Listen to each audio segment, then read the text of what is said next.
Hello everyone. Today in this tutorial I will explain the paper Efficient Keyword Spotting Using Time Delay Neural Network, written by Samuel Myer and Vikrant Singh Tomar. This paper is from a startup called Fluent.ai, a startup from Montreal, Canada, and this paper was presented in 2018 InterSpeech, which is happening right now in India. So the tutorial includes the introduction, then we'll see what is keyword spotting in speech, then we'll see what is time delay neural network, then we'll see keyword spotting using time delay neural network, then we'll see what are the experiments they have done in this paper, then we'll see some results. So in the introduction, as I said, keyword spotting is about identifying keywords in a given speech utterance. So what does that mean? For example, if you are looking for some keywords in an audio data, let's say I want to find out a keyword Bangalore in an audio data of 1 hour. So that keyword Bangalore can occur in anywhere within this one hour of data, and the system should be able to identify the place in which the word or the keyword Bangalore is occurring. That's one application, and other application is like wake word recognition kind of application, where for example Google Voice or let's say take example of Alexa. Alexa wakes up when you utter the keyword Alexa, or even Google Siri. If you want to if you want to search something using voice, you first have to say Alexa or Siri or even Google, okay Google kind of words, right?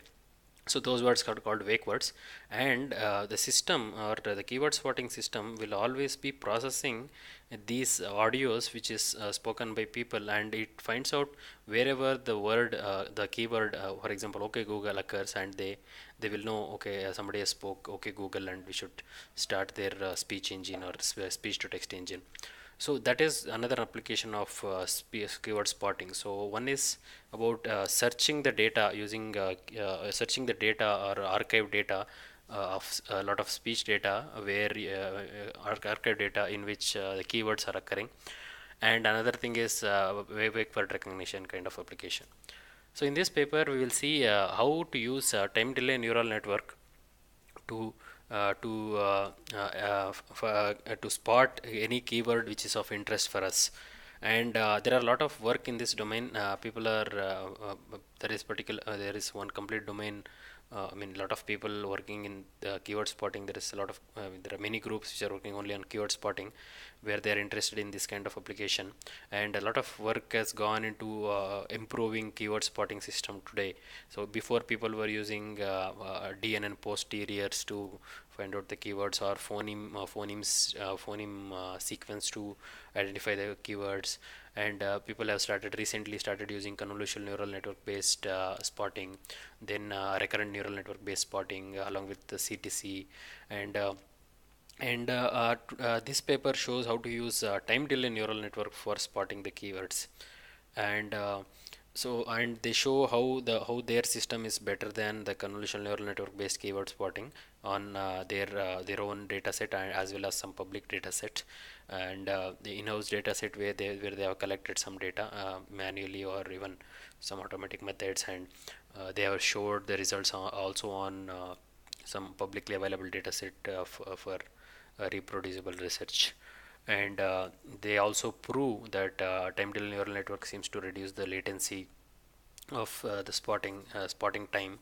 And and the results are also shown speech commands dataset, which is an openly available dataset released by Google, and you can download and play with it.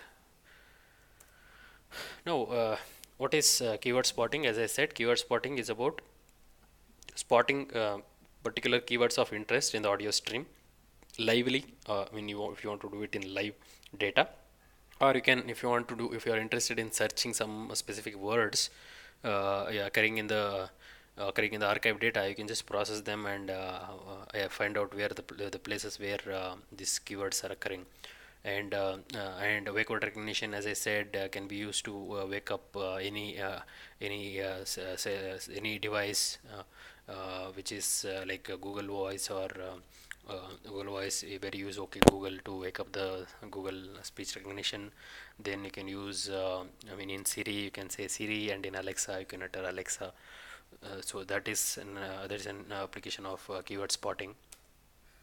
Now we'll see what is in this paper they use something called a time delay neural network, and time delay neural network has been extensively used in speech domain these days. And people say if you have a low amount of lower resource kind of data like 100 or 150 hours of data, it's not recommended that you go and build any deep models like a deep speech kind of model, because those models needs lots of data because they have huge number of parameter, and they always suffer in that case if you have a less amount of data.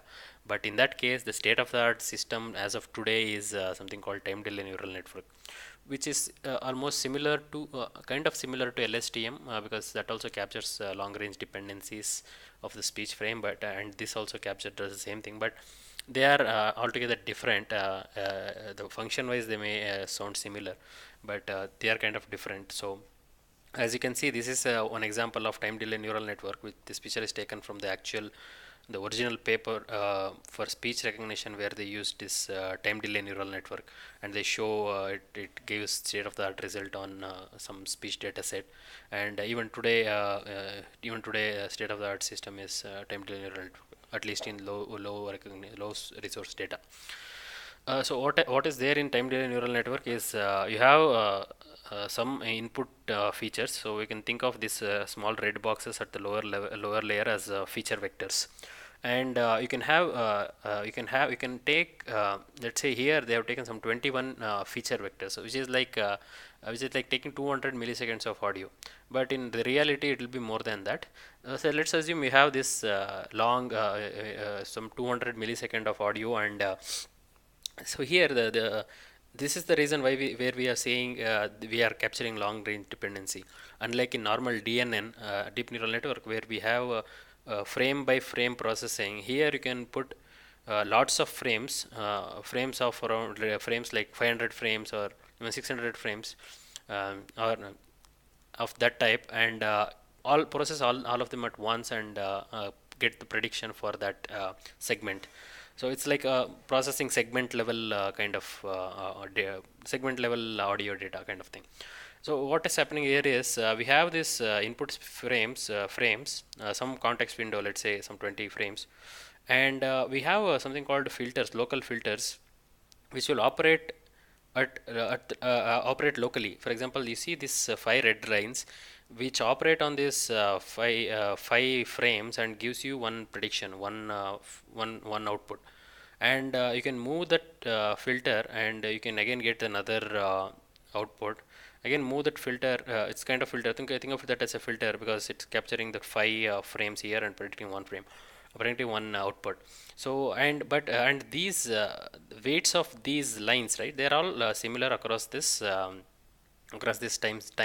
So that's why they say it is kind of CNN, where you have a shared filter which will move through the entire image. Just like here we have this red filter, which will move through the entire, and the output of that will get so many outputs like this here. And you again want to put some sort of transformation of this layer, and locally you want to do it. But here now you can capture long range dependency. For example, here layer 3, it is looking at longer outputs, or longer width to process that way. You are capturing long range dependencies, and they use something called frame skip connections to skip connections or frame skipping to reduce the computation, and to speed up the network training. So that is a little bit detail about. If you want to understand TDNN more deeply, you can go and watch another video which I recorded for speech recognition using time delay neural network. You can watch that. But here you can just have an understanding of how time delay neural network works. And again, time delay neural network was actually invented in 1980s, where Jeff Hinton and Alex Webel they came up with this time delay network idea, and as I said, it captures long range correlation between speech frames, and it has a characteristic of shift invariance, because in CNN you have shift invariance because the same filter is used to scan the entire image, and wherever the image is, the filter will be able to know, okay, this is the part, this is what it is. So the same way same thing happens in TDNN also, except the filters are not convolution filter, they are all affine transformation kind, weights kind of filters. And subsampling is used to speed up the training, and it's faster than LSTM, and it captures the local correlation. Uh, so that's about TDNN. I'll not go into much detail about TDNN, and but we'll see how TDNN is used here for doing keyword spotting. So as you know, keyword spotting is about finding out the keyword. So here they use something called they use something similar to transfer learning, where you train one neural network, and you transfer those weights to another neural network, and you train it on your own data, which may be a small data, and you fine tune those parameters on the at the top layer. If you are adding some new if you are adding more layer on top of the existing pre-trained model.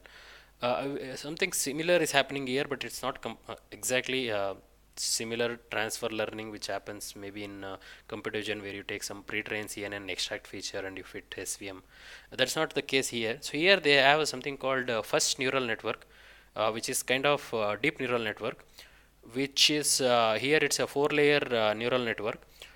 This left one is a first DNN,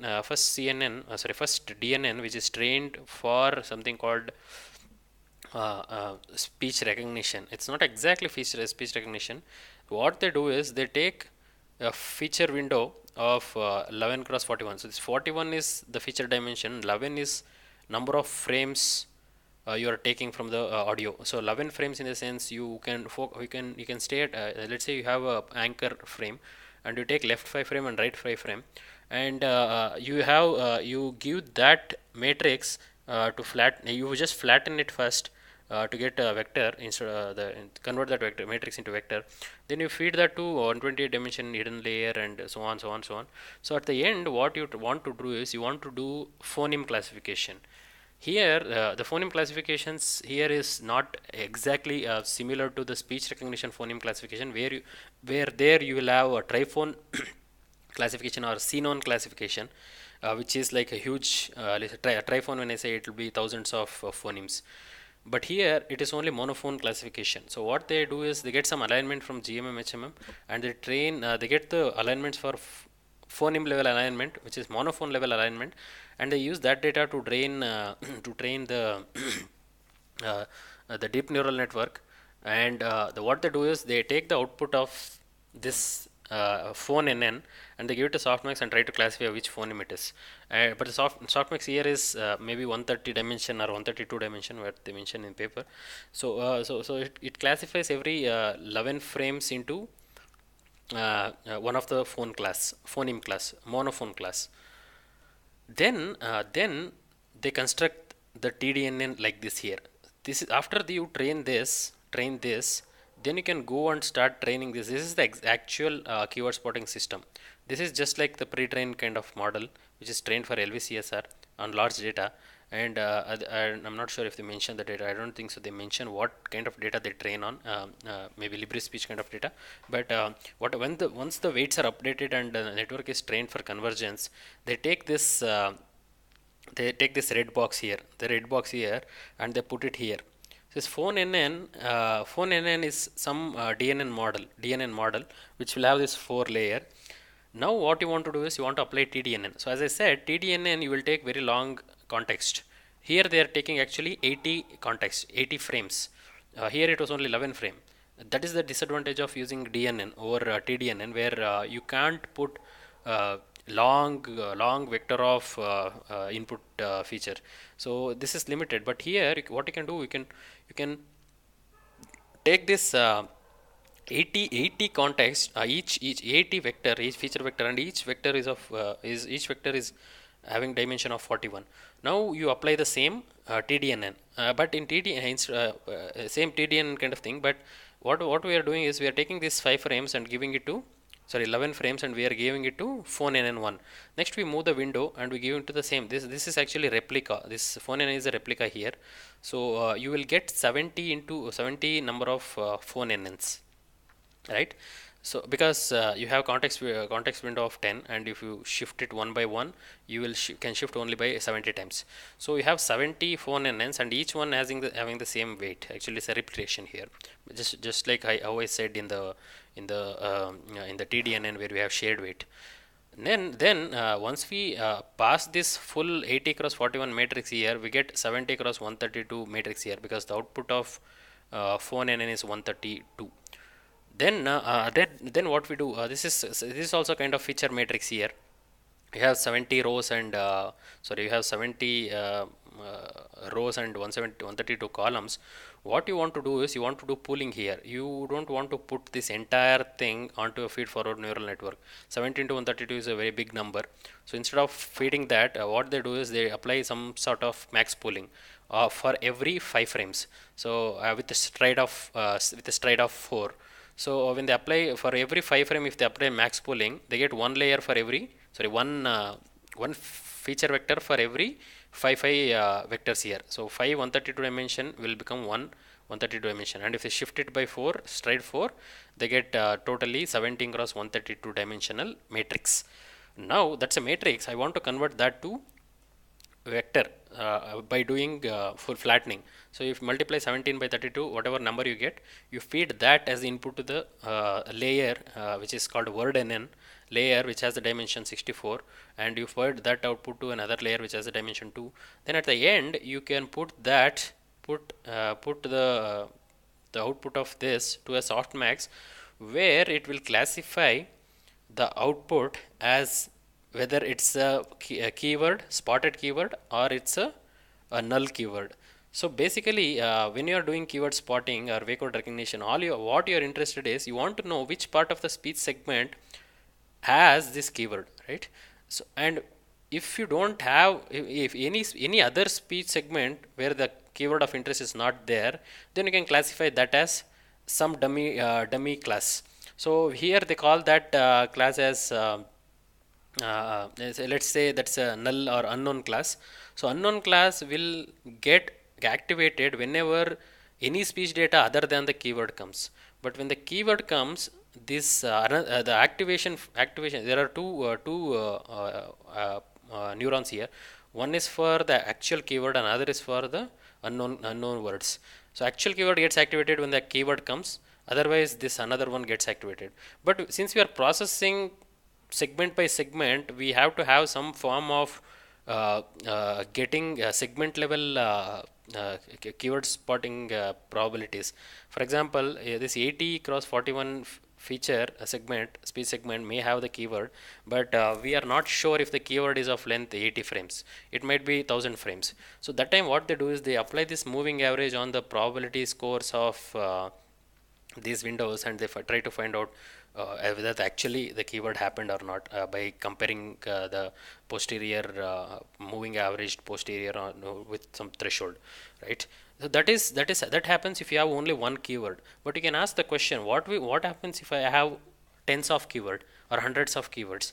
That time, instead of having only one neuron for that one keyword, you can have 100 neurons for the 100 keywords, and you can also have another neuron which represents unknown data. Unknown in the sense speech data, which captures the speech data of any of the other speech data of any speech data of the keywords other than those keywords, speech data of the data.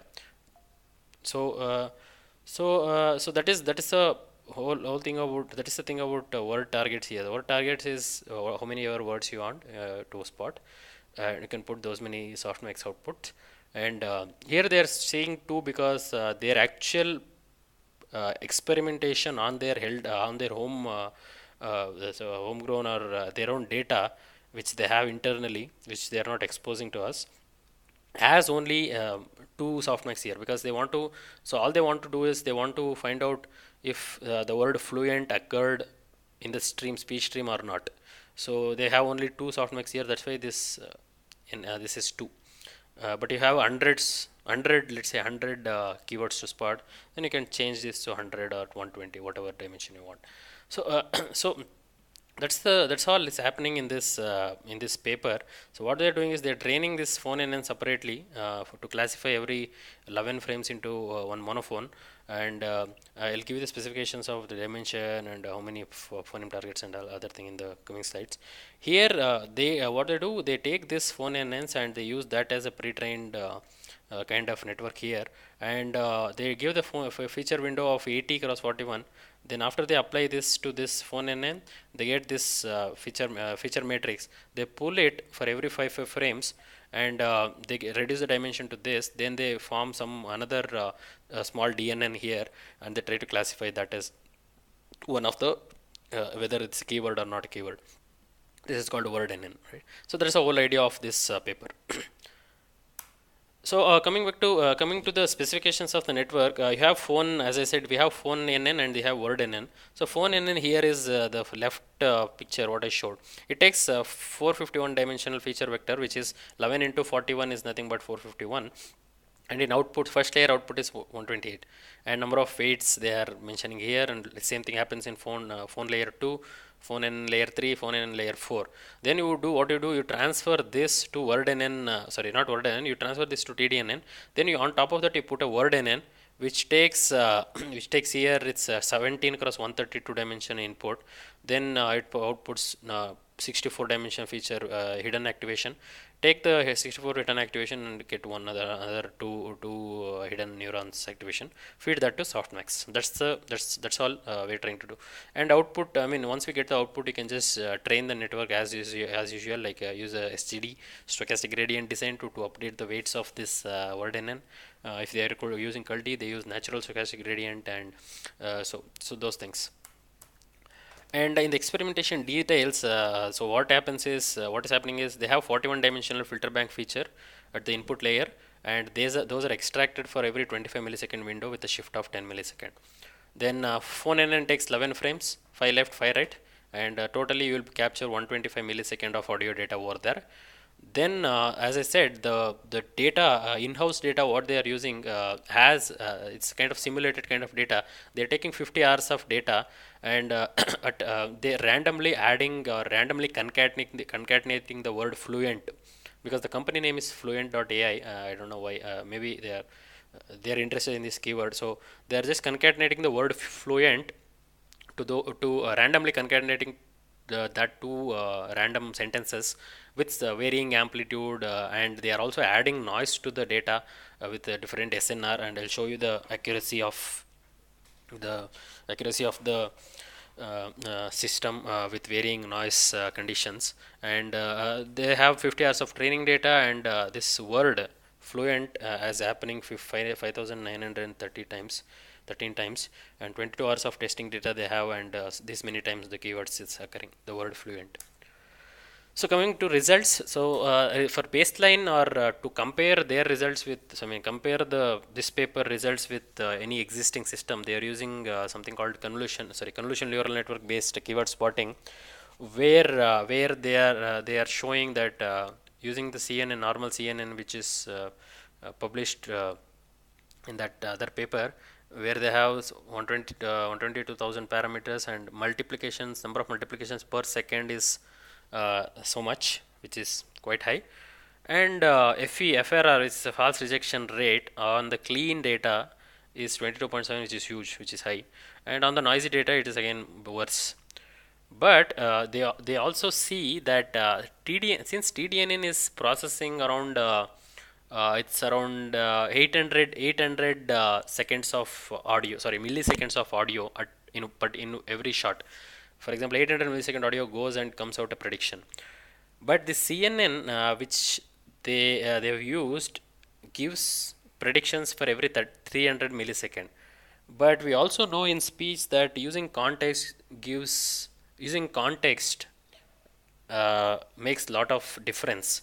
So using context, in the sense using longer windows, makes a lot of difference. So what they did is they use something called large CNN, which is the similar CNN which was used in this first line, but it had input dimension of 800 millisecond instead of 300 millisecond.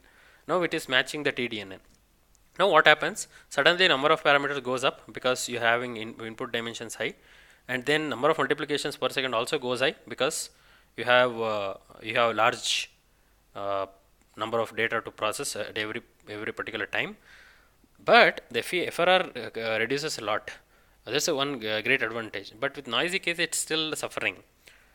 Now, even though we are processing same speech segment, I mean, the 800 milliseconds speech segment in CNN and in TDN, TDNN, we can show here that TDNN is much better than, way better than CNN with the same input context. Uh, and but the problem is the number of data or number of parameters is high.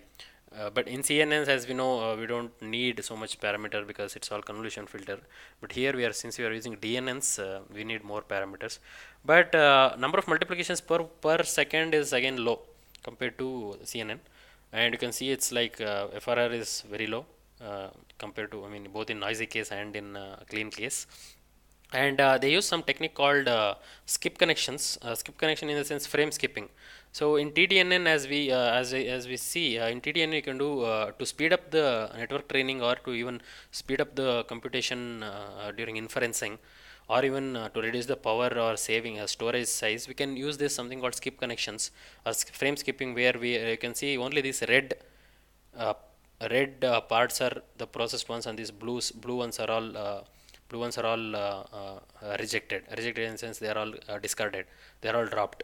So but in the original TDNN paper they don't show this, but this technique was applied in 2015 paper, which is written for speech recognition, where they show doing this frame skipping they improve, they get very high training speed, as well as storage you can reduce a lot uh, if they prune. But here they are, I don't think so they are pruning, they are keeping all the weights. If you prune, uh, okay, I'm not sure about this why parameters are similar.